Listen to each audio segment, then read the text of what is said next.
Oi, o meu nome é Rominha e eu ainda vou publicar uma história em quadrinhos.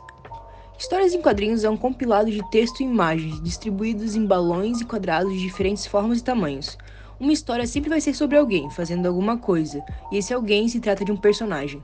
Nesse vídeo eu vou estar apresentando para vocês o método que eu tô seguindo para fazer a minha história em quadrinhos ganhar vida. Então já se inscreve, deixa o like e comenta alguma coisa aí para fortalecer a gente. É pelos olhos dos personagens que o público vai vivenciar tudo aquilo que o autor quis transmitir com a sua história. Dito isso, você precisa passar por alguns passos para montar uma estrutura sem buracos ou rachaduras. O público tende a aceitar fácil certas coisas, ninguém se questiona muito sobre um personagem de cabelo rosa ou algo desse tipo. Só que o público também não é burro, então você não pode dizer no começo da sua história uma regra e depois desistir dessa regra ou simplesmente esquecer dessa regra, sabe?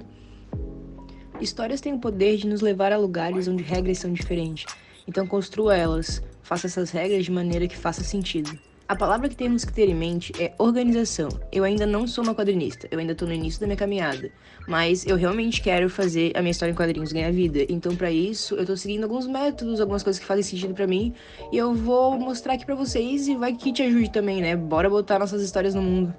Nosso primeiro passo é a ideia.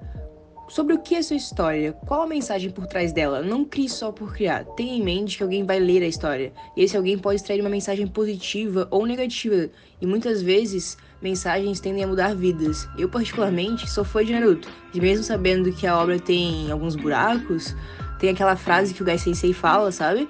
Amanhã eu vou ser melhor que hoje. E isso nunca saiu da minha cabeça.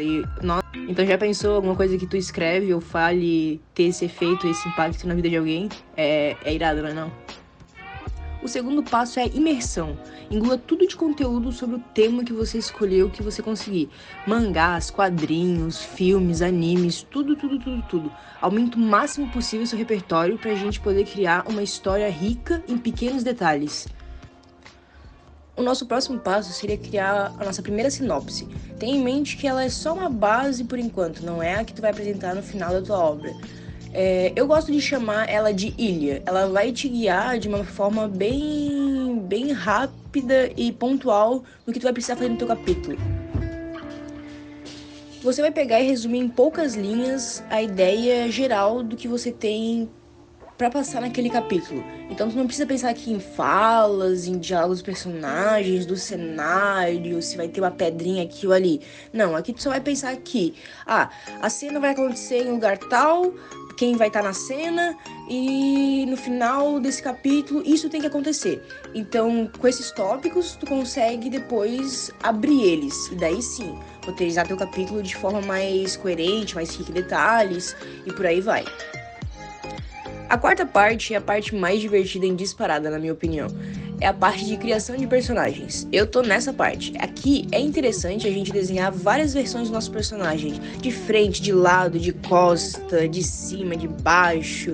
Ele esticando a mão, como ele reagiria à situação X ou Y. Pra gente começar a ver como ele se comporta, como ele vai se comportar na nossa história em quadrinhos. Tu tem que ter em mente que pessoas lidam com situações de maneiras diferentes. E isso vai valer pros teus personagens. O personagem A não vai ter a mesma reação que o personagem B.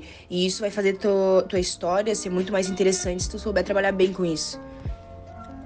Aqui a gente tem que tentar alinhar o máximo possível nossos pontos de personalidade que a gente idealizou pro nosso personagem quando a gente estava escrevendo ele.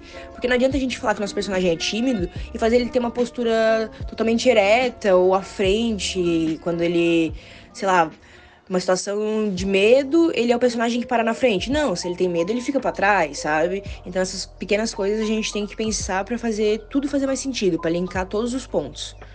Mas falar de personagem é algo muito complexo, impossível de resumir em poucas palavras ou em um vídeo muito curto. Então eu, em outro momento, pretendo fazer um vídeo só sobre isso, falando sobre personagens. Mas bora voltar aqui para nossa quinta etapa, que seria o storyboard. A publicação é outro tópico que merece um vídeo próprio. Aqui a gente tem a opção de publicar de maneira digital ou impressa. Isso vai de autor para autor. Busque fazer o que faz sentido para você e que caiba no seu orçamento, claro. Bora tentar não atropelar as etapas, meus queridos. E aqui eu tô falando pra vocês e pra mim, tá? Porque, assim, eu já fiz isso várias vezes, é muito tentador. Tem etapas muito mais atrativas do que outras. Eu prefiro muito mais desenhar do que escrever. Só que, no final, a minha obra ainda tá no papel. Eu tenho vários desenhos e, tipo assim, se eu tivesse aplicado meu tempo e foco de maneira melhor, a minha história em quadrinhos, Magno, já teria saído. Então, eu reconheço meu erro e reconhecer o erro é o primeiro passo para mudanças. E é como eu disse no começo, eu ainda vou publicar uma história em quadrinhos.